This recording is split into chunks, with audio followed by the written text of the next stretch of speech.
Good evening from New York. I'm Chris Hayes. It's the final stretch of the campaign before Tuesday's midterm elections, and Democrats have made threats to our very democracy their closing argument to voters. In our bones, we know democracy is at risk. But we also know this. It's within our power, each and every one of us, to preserve our democracy. And I believe we will. I think I know this country. I know we will. You have the power. The only way we can get the kind of future we want is to elect Democrats who care about democracy, who care about protecting our rights and our values, who respect our institutions and the rule of law. When true democracy goes away, people get hurt. It has real-life consequences. It's not some abstract political science question. We are all affected. And we take this for granted, and we can't. I think that's all true. If you watch this program, you know that. And you can see right there in that last clip, in Obama's message, the particular challenge of making the threat to democracy immediate and tangible. And of course, Barack Obama is the most gifted Democratic communicator of generations, right? And he's trying to do it, losing democracy. Because what does that mean, ultimately? What does that mean to a voter? What does it mean to lose democracy? And as former President Obama said, at one level, democracy is an abstract idea. No one has any authority standing over you. No God-given monarch or dictator telling you what to do. No gods, no masters, in an old lefty phrase I've always loved. We are the masters of our own fate.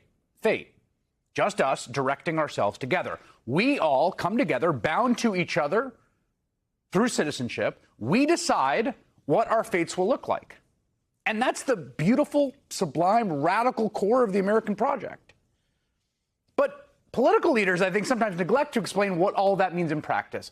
And really what it means when it comes down to it, the core American freedom, American democracy from the time that we kicked the butt of King George is the freedom to just throw the bums out. Honestly, that's what it comes down to. That's what a democracy is. If you're in Iran right now, you want to stop the morality piece, the morality police from harassing you or the besieged from beating you. You want to get rid of the oppressive regime, the supreme leader whose authority is granted by God. You're out of luck. If you're in Russia, you're being squeezed by a corrupt local official. Too bad. Tough luck. Nothing you really do about it outside of mass political movements, hope for regime change. You can't throw the bums out. They're here to stay. But in America, like in other democracies, there is always another election around the corner. In fact, that's basically why midterm elections exist to begin with, or it is what they have become in the modern era, particularly since 1994.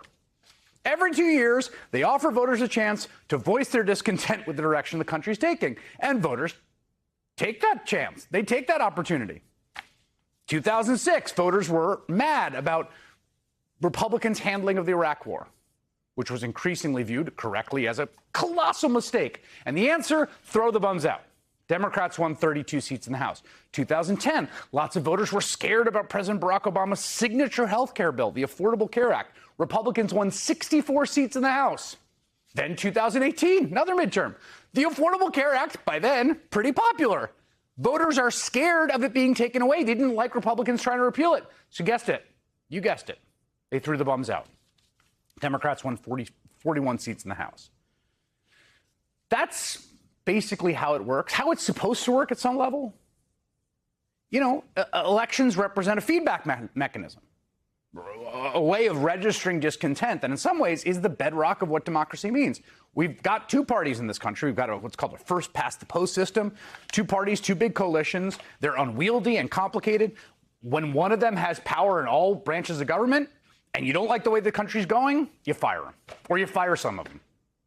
Now, let's be clear. It does not always lead to the best outcomes.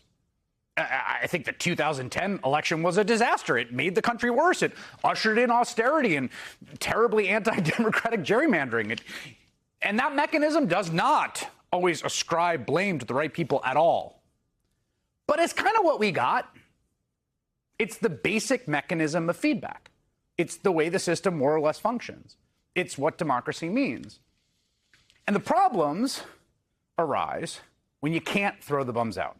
That's when things start to get sclerotic, corrupt, predatory. You see this in political machines. Sometimes they're in small towns, sometimes in big cities, like the old Chicago political machine, which entrenched one-party Democratic rule for decades during the 20th century, and it was a bastion of corruption. And you kind of couldn't throw the bums out in Chicago. Perhaps the most famous example, the one that is the most terrifying, the most brutal, which is the one-party authoritarian rule that dominated the American South from Reconstruction up until the mid-20th century, up until the Voting Rights Act in the 1960s. Corrupt and predatory and violent, and you know what? You couldn't throw the bums out. One-party rule is transparently antithetical to the basic tenets of democracy, but it's very much still a threat today. Now, you see, the Democrats currently control the White House and both houses of Congress.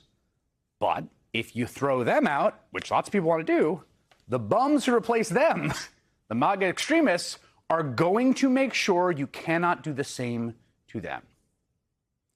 And I'm not just saying that here. They have openly said as much. Just listen to the Trump-backed nominee in the Wisconsin governor's race, explicitly promising his supporters that he will enact one-party rule if he wins.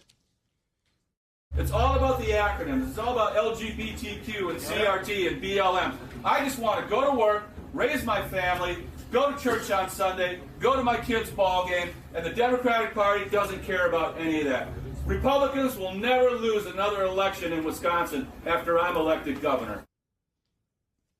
A state in which Republicans never lose is a one-party state by definition. And that's a problem. And we see this everywhere, right? We see this in Kari Lake in Arizona. We see Doug Mastriano in Pennsylvania, up and down the ballot, Secretary of State candidates, people running for Congress. And so the pitch from Democrats is basically, if you care about democracy, if you care about having this feedback mechanism in which the people you elect are accountable to them, to you, you've got no choice but to vote for us. And that on its face sounds almost anti-democratic itself to say you don't have a choice. But it also happens to be true. In Wisconsin, voters might go to the polls, and over 50% of them might vote for the Democrats. And Republicans could win a supermajority in both houses in that state. They might even elect Tony Evers as their governor, and that supermajority could override whatever Tony Evers says. That's what Michaels is getting at. Much of the Republican Party, the dominant faction within it, run by Donald Trump, the guy who tried the coup, the first ever in American history, that faction in that party is fundamentally opposed to democracy. It's plain as day. You could read it on the faces of the cops on the steps of the Capitol as they were getting their heads bashed in. That faction wants to wield the power of the state through a number of means to insulate themselves from free and fair elections and instate one-party rule, whether it's through gerrymandering or voter suppression or simply installing party loyalists in key positions who do things like don't certify elections that don't go their way. And so when Democrats say you don't have a choice this election, that there's only one party that cares about for democracy, it's us, democracy's on the ballot, what they're really saying is, if you don't elect us this time, if you don't keep them out of power, you may never be able to elect us again. Or in short, vote to preserve your right to throw the bums out.